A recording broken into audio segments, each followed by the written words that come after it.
بسم اللہ الرحمن الرحیم۔ السلام علیکم ورحمۃ اللہ وبرکاتہ۔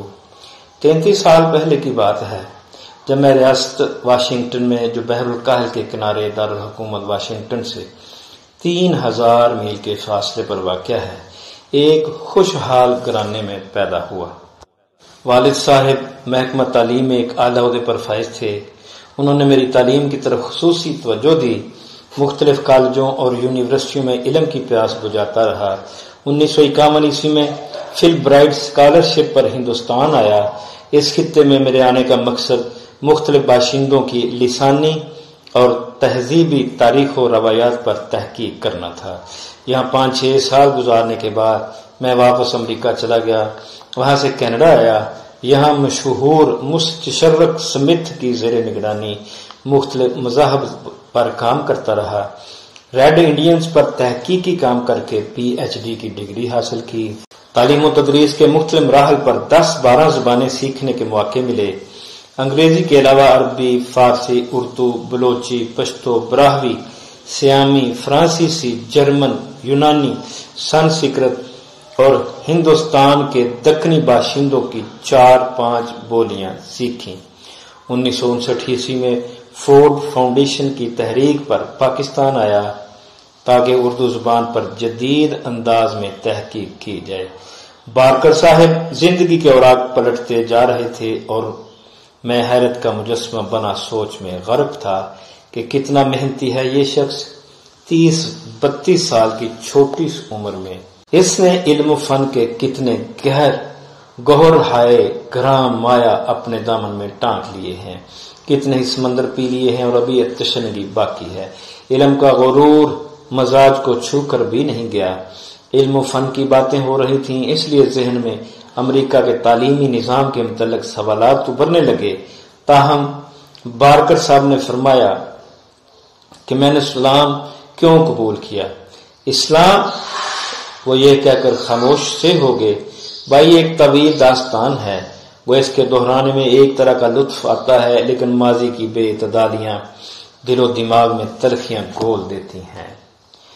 پھر انہوں نے اختصار کے ساتھ وہ ایمان افروز واقعہ سنائے جن میں عبرت بھی تھی اور دعوت غور و فکر بھی۔ انہوں نے بتایا کہ میرے والد مذہب سے کوسوں دور تھے۔ ایک دفعہ جب میں نے ان سے خدا کے بارے میں سوال کیا تو انہوں نے جواباً کہا، میں خدا کے بارے میں کیا بتا سکتا ہوں، میری اس سے کبھی ملاقات نہیں ہوئی اور مجھے زندگی میں اس کی ضرورت بھی کیا ہے جبکہ ہر آسائش میسر ہے۔ والد صاحب کا یہ جواب میری تشفی نہ کر سکا۔ میں نے اپنے طور پر مختلف ادیان کا مطالعہ شروع کر دیا۔ یہودیت اور عیسائیت کی مقدس کتابیں بنظر غائر پڑھیں۔ اناجیل قدیم و جدید میں سوائے انتشار و اختلاف کے اور کچھ نہ پایا۔ ان کی تاریخی حیثیت بھی میرے نزدیک مشکوک تھی۔ اسلام کے مطالعے کا اس ماحول میں سوال ہی پیدا نہ ہوتا تھا۔ اسلام کے بارے میں وہاں کے لوگوں کا عام تاثر یہ تھا کہ یہ وحشیوں، پاگلوں اور جنون زدہ لوگوں کا مذہب ہے، اور ظاہر بات ہے کہ میں اپنے آپ کو اس وقت وحشی کہلوانے کے لیے کیسے تیار ہو سکتا تھا۔ پھر جب میں ہندوستان آیا اور مجھے یہاں کئی سال گھومنے پھرنے اور ہندو علماء سے ملنے کا موقع ملا تو میں نے ہندو مذہب کا مطالعہ کیا، مگر میں نے اس مذہب میں مستقل اقدار کا فقدان پایا۔ اس مذہب میں کچھ ایسا الجھاؤ تھا کہ میں خود الجھ کر رہ گیا۔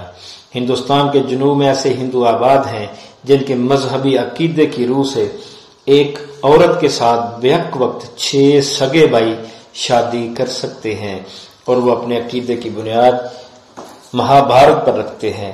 میں ذہنی اور روحانی طور پر اسی تذبذب پر پریشانی اور گونگو کی حالت میں تھا کہ ایک دن ایک نوجوان ملا جس کے ذریعے آگے چل کر میری کایا ہی پلٹ گئی۔ یہ نوجوان مسلمان خاندان سے تعلق رکھتا تھا، لیکن ذہنی طور پر وہ دین اشتراکیت پر ایمان لائے ہوئے تھا۔ وہ میرے قریب اس لیے آیا کہ مجھے ایک امریکی ہونے کی وجہ سے حذف طنز بنانا چاہتا تھا۔ میں شروع میں اس کی طنز آمیز باتیں سنتا رہا، لیکن ایک دن میں نے اسے بتایا کہ میں اس طرح کا امریکی نہیں ہوں جس پر تم پھپتیاں کسو۔ مجھے امریکی حکومت کی پالیسی سے کوئی سروکار نہیں، میں تو ایک طالب علم ہوں اور سب کا دوست ہوں۔ اس کے بعد میرے اس سے دوستانہ مراسم قائم ہو گئے۔ ایک دن اس نے مجھے اپنے گھر لے جانے پر اصرار کیا، میں ساتھ ہو لیا۔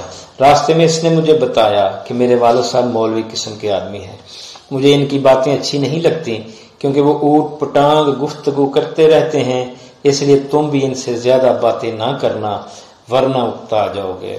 جب ہم اس کے گھر پہنچے تو اس کے والد نے میرا پرتپاک خیر مقدم کیا۔ ان کی شخصیت میں کچھ ایسی مقناطیسی کشش تھی کہ میں ان کی طرف کھنچتا چلا گیا۔ مجھے ان کی باتوں میں خلوص، صداقت اور محبت جھلکتی نظر آ رہی تھی۔ انہوں نے نہایت واضح اور صاف الفاظ میں مجھے اسلام کے متعلق کچھ بنیادی باتیں بتائیں۔ میں نے ان میں وزن محسوس کیا۔ ملاقاتوں کا یہ سلسلہ چلتا رہا۔ مجھے تحقیق کے سلسلے میں بہار کے جنگلوں میں جانا تھا۔ انہوں نے چلتے وقت مجھے کچھ کتابیں دی جو زیادہ تر انگریزی میں تھیں۔ ان میں پختال صاحب کا انگریزی میں ترجمہ کیا ہوا قرآن بھی تھا۔ میں نے ان کتابوں کے پڑھنے کا وعدہ کیا اور بہار کے جنگلوں میں چلا گیا۔ وہاں تنہائی تھی، پورا ماحول قدرت کی دل فریبیوں اور رعنائیوں کو اپنی آغوش میں لیے ہوئے تھا۔ طائرین خوش لحان اپنی نغمہ سنجیوں سے ساز دل کے تار ہلا رہے تھے۔ وجدان ایک کیف آگین سرور سے معمور تھا۔ خود بخود خیال آیا کہ قرآن حکیم کا مطالعہ کیا جائے۔ سورہ کوثر کھلی، پڑھنا شروع کیا۔ چھوٹے چھوٹے بول میرے دل میں تیر و نشتر کی طرح پیوست ہوتے چلے گئے۔ ان کے ترنم نے میرے کانوں میں رس گھول دیا۔ معلوم نہیں ان میں کیا جادو تھا کہ میری زبان بے اختیار انہیں دہرانے لگی۔ پڑھتا چلا گیا۔ میں نے یوں محسوس کیا کہ آب حیات کے قطرے مرجھائے ہوئے پھولوں کو تازگی اور شگفتگی بخش رہے ہیں۔ دل چاہتا تھا کہ قرآن کی پاکیزہ تعلیمات پر ایمان لے آؤں، لیکن مادہ پرست ماحول میں پرورش پائے ہوئے ذہن کا کبر و غرور یقین میں شک کی آمیزش کر رہا تھا۔ دل و دماغ کی ایک کشمکش جاری رہی، یہاں تک کہ میں پھر لکھنؤ آ گیا۔ آتے ہی مولوی صاحب سے ملا اور ان تمام شکوک و شبہات کو ان کے سامنے رکھا جو میرے ذہن میں ابھی تک اسلام کے بارے میں موجود تھے۔ ان میں زیادہ تر رسالت کا مقام، اسلام میں عورت کی حیثیت اور حرام و حلال کے مسائل سے متعلق تھے۔ مولوی صاحب نے نہایت حکیمانہ اور مدلل انداز میں میرے ہر شک کو رفع کیا۔ اب قلب و ذہن میں صداقت کو سینے سے لگا لینے کا بے حد جذبہ ابھر آیا۔ شیفتگی و وارفتگی خود سپردگی میں ڈھلتی جا رہی تھی۔ آنکھیں بے یقینی کے اندھیاروں میں یقین و ایمان کے انوار مشاہدہ کرنے کے لیے بے تاب تھیں۔ میری زبان سے بے ساختہ کلمہ توحید بلند ہوا۔ میں کتنا خوش تھا، الفاظ بیان نہیں کر سکتے، اور شدت جذبات کے اظہار میں الفاظ کو ہمیشہ اپنی کوتاہی فن کا اعتراف کرنا پڑا ہے۔ میں جب امریکہ واپس آ گیا اس وقت مجھ میں کافی تبدیلی آ چکی تھی۔ میرے والد صاحب نے مجھ سے صرف ایک ہی سوال کیا، کیا تم اب بھی شراب پیتے ہو؟ میں نے کہا نہیں، شراب تو اسلام میں حرام ہے۔ اس پر انہوں نے بے انتہا خوشی کا اظہار کیا اور پھر وہ الفاظ ادا کیے جو مجھے زندگی بھر یاد رہیں گے۔ بیٹا، جو مذہب تمہیں شراب پینے سے منع کرتا ہے وہ یقیناً ایک اچھا مذہب ہے۔ وقت گزرتا گیا اور میں نے جلد ہی یہ محسوس کر لیا کہ اس معاشرے میں میرے لیے مسلمان کی حیثیت سے جینا بہت ہی مشکل ہے۔ یار دوست پھپتیاں کستے تھے، نئے عہد میں پرانے زمانے کی باتیں کرتے ہو، یہ تمہیں کیا ہو گیا ہے؟ شراب اور عورت کے بغیر بھی کوئی زندگی ہے؟ تم تو وحشی بنتے جا رہے ہو۔ اپنی جوانی اور حسن کی رعنائیوں پر رحم کرو۔ شروع میں یہ سب کچھ برداشت کرتا ہوا اپنی وضع پر قائم رہا، لیکن ادھر بھی نئے نقوش تازہ اور دھیمے تھے اور ادھر گرد و پیش کا دباؤ بڑھتا جا رہا تھا۔ میں غیر شعوری طور پر ماحول کے دھارے پر بہنے لگا اور 1-2 سال ہی میں ان تمام آلودگیوں سے دامن تر ہو گیا جنہیں اسلام کی حرارت نے خشک کیا تھا۔ میں پھر اسی دنیا میں لوٹ گیا۔ گناہ کی لذت کوشیوں، جوانی کی سرمستیوں اور لغزشوں کی دل ربائیوں نے روح کی تسکین کا سامان بہم پہنچانے کی بجائے اسے مسلسل اضطراب اور پہم التحاب کا مرکز بنا دیا۔ پریشانیوں نے گھیر لیا۔ میں پہروں سوچتا کہ کیا زندگی بے مقصد ہے؟ سکوں کی کھنک، جام کی گردش، نگاروں کی محفل ہی وہ سب کچھ ہے جس کے لیے یہ انسان یہ وسیع کائنات اور یہ چاند تارے تخلیق کیے گئے ہیں. ہر لہجہ میرا اس طرح بڑھتا گیا. عموماً آنکھیں اشکبار رہتی، ذہن کسی فکر میں کھویا رہتا، اور ایک وقت ایسا بھی آیا کہ میں بالکل مایوس ہو گیا. سوچا جس زندگی کا مقصد ہی معلوم نہیں، اسے کیوں نہ ختم کر دیا جائے. اسی سوچ بچار کی حالت میں مجھے نیند آ گئی. نیند کے عالم میں ایک خواب دیکھتا ہوں ایک تنگ و تاریک کمرہ ہے جس میں پتھر اور کنکریاں بھری ہوئی ہیں. چاروں طرف دیواروں پر جالے لگے تھے. تاریکی میں 1-2 قدم چلتا ہوں اور پتھر سے ٹھوکر کھا کر بیٹھ جاتا ہوں.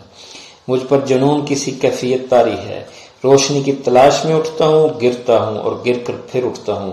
اتنے میں ایک کونے سے روشنی کی کرن نمودار ہوتی ہے. اس طرف لپکتا ہوں. ایک تنگ سا دروازہ ہے جس میں سے روشنی آ رہی ہے. مجھے کچھ سکون ملتا ہے. اس دروازے کی طرف بڑھتا ہوں. اتنے میں میری آنکھ کھل گئی. جب جاگا تو اپنے آپ کو حد درجہ مطمئن پایا. مجھے پختہ یقین ہو گیا کہ صرف اسلام ہی وہ واحد مذہب ہے جو کامیابی اور ابدی سکون کا ضامن ہے. گو اس پر چلنا اتنا آسان نہیں، اور قدم قدم پر نفس پر پابندیاں اور قیود عائد کرنا پڑتی ہیں، لیکن راستہ صرف یہی ہے. اللہ کا شکر ہے کہ اس واقعے کے بعد سے میں بتدریج اسلام کے قریب آتا جا رہا ہوں. بارکر صاحب کے بیان نے مجھے چونکا دیا. اپنے آپ کو ٹٹولنے لگا کہ راہ عشق و عظیمت میں کتنے قدم اٹھائے ہیں. کیا اپنی زندگی بے مقصدیت کی دلدل میں دھنس کر نہیں رہ گئی؟ قرآن کی تلاوت روزانہ کی جاتی ہے، لیکن سوز محبت اور احساس عبودیت سے آنسو کا ایک قطرہ بھی آنکھ سے نہیں بہتا. جیسے آنکھوں کے چشمے سوکھ گئے ہو.